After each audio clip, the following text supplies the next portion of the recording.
কাৰোবাক ধোকা দি পেলাই নাভাবিবা যে তেওঁ মূৰ্খ আছিল। মনত ৰাখিবা, তেওঁ তোমাক বিশ্বাস কৰিছিলে, যাৰ যোগ্য তুমি নাছিলা। কাৰোবাক যিমানেই কাষৰ পৰা চিনি নোপোৱা কিয়, কেতিয়াও সকলো কথা খুলি নকবা। মনত ৰাখিবা, এই জগতত বিশ্বাসৰ দাম কোনেও নিদিয়ে। অলপ দেৰি হ'ব, কিন্তু তুমি যি বিচাৰা তাকেই হ'ব।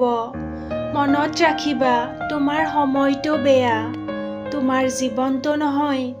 মাথো অপেক্ষা কৰা, সময়ে সকলো ঘূৰাই পঠিয়াব। কিছুমান মানুহক তুমি ৯৯ দিন উপকাৰ কৰা, আৰু এদিন উপকাৰ কৰিব নোৱাৰিলে তেতিয়া চাবা, সেই এদিনেই মনত ৰাখিব, আগৰ ৯৯ দিন পাহৰি যাব। কাৰোবাক অন্ধৰ দৰে বিশ্বাস কৰিলে তেওঁ তোমাক অন্ধ বুলি ভাবি ঠগি গুচি যাব। আনৰ ক্ষতি কৰাৰ পৰা বিৰত থাকক। আনৰ ক্ষতি কৰিলে নিজৰো ক্ষতি হ'ব।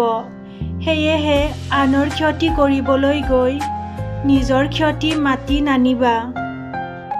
মন কোনো ডাষ্টবিন নহয় যে ইয়াত খং, ঘৃণা, ঈৰ্ষা এইবোৰ ভৰাই থব। এইটো হ'ল এটা অমূল্য সম্পদেৰে ভৰা বাকচ, য'ত থাকিব সুখ, ভালপোৱা আৰু কিছুমান মধুৰ স্মৃতি। মানুহ কিমান মূৰ্খ, প্ৰাৰ্থনা কৰাৰ সময়ত ভাবে ভগৱানে সকলো শুনি আছে, কিন্তু নিন্দা কৰাৰ সময়ত পাহৰি যায়। আকৌ পুণ্য কৰাৰ সময়ত ভাবে ভগৱানে সকলো চাই আছে, কিন্তু পাপ কৰাৰ সময়ত সেইটো পাহৰি যায়। দান কৰাৰ সময়ত ভাবে ভগৱান সকলোতেই বিৰাজমান, কিন্তু চুৰ কৰাৰ সময়ত পাহৰি যায়। প্ৰেম কৰাৰ সময়ত ভাবে গোটেই পৃথিৱীখন ভগৱানেই বনাইছে, কিন্তু কাজিয়া কৰাৰ সময়ত পাহৰি যায়। সম্পত্তিৰ বাবে কেতিয়াও ভাই-ভনীৰ মাজত সম্পৰ্ক নষ্ট নকৰিবা, কাৰণ ভাই-ভনীৰ সম্পৰ্কতকৈ সম্পত্তি কেতিয়াও ডাঙৰ হ'ব নোৱাৰে। তৰ্ক যদি কৰিবই লাগে, তেন্তে জ্ঞানীৰ লগত কৰা। জিকিব নোৱাৰিলেও কিবা শিকিব পাৰিবা। মূৰ্খৰ লগত তৰ্ক কৰাৰ অৰ্থ হ'ল নিজকে মূৰ্খ হিচাপে গঢ়ি তোলা। জীৱনত মাজে মাজে বেয়া সময় অহাটো ভাল। বেয়া সময় নাহিলে কেতিয়াও মুখা পিন্ধা বেইমানবোৰক চিনিব নোৱাৰি। কাৰোবাক লৈ সমালোচনা কৰা যিমান সহজ, তেওঁৰ ঠাইত থিয় হৈ তেওঁৰ পৰিস্থিতি বুজি পোৱা সিমানেই কঠিন। শৰীৰৰ সকলোতকৈ দামী অংশ হ'ল হৃদয়, য'ত থকাৰ যোগ্যতা সকলোৰে নাথাকে। ৩টা উপদেশ। ১. কাৰোবাৰ মনত ইমান গভীৰতালৈ প্ৰৱেশ নকৰিবা, য'ৰ পৰা তোমাক উলিয়াই দিলে তুমি আশ্ৰয়হীন হৈ পৰিবা। ২.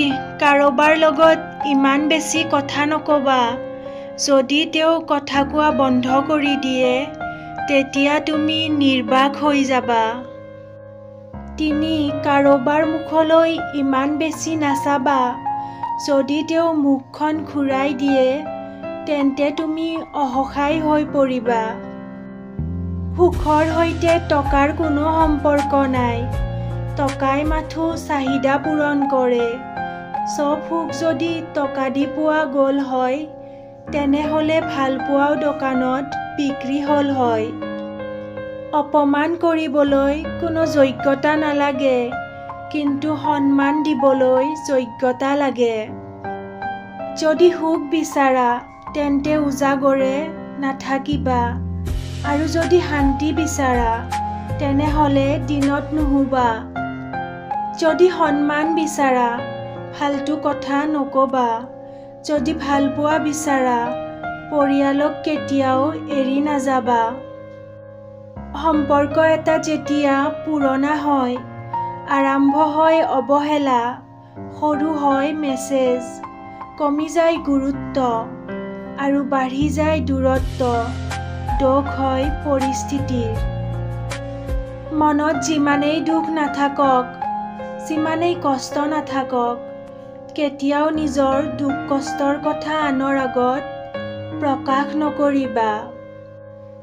সাৱধানে থাকিবা সেইজনৰ পৰা যিয়ে আপোনাৰ সন্মুখত আপোনাৰ প্ৰশংসা কৰে, কাৰণ তেওঁ পাছ মুহূৰ্ততে অন্য এজনৰ আগত আপোনাৰ বদনাম গাবলৈ কুণ্ঠাবোধ নকৰে।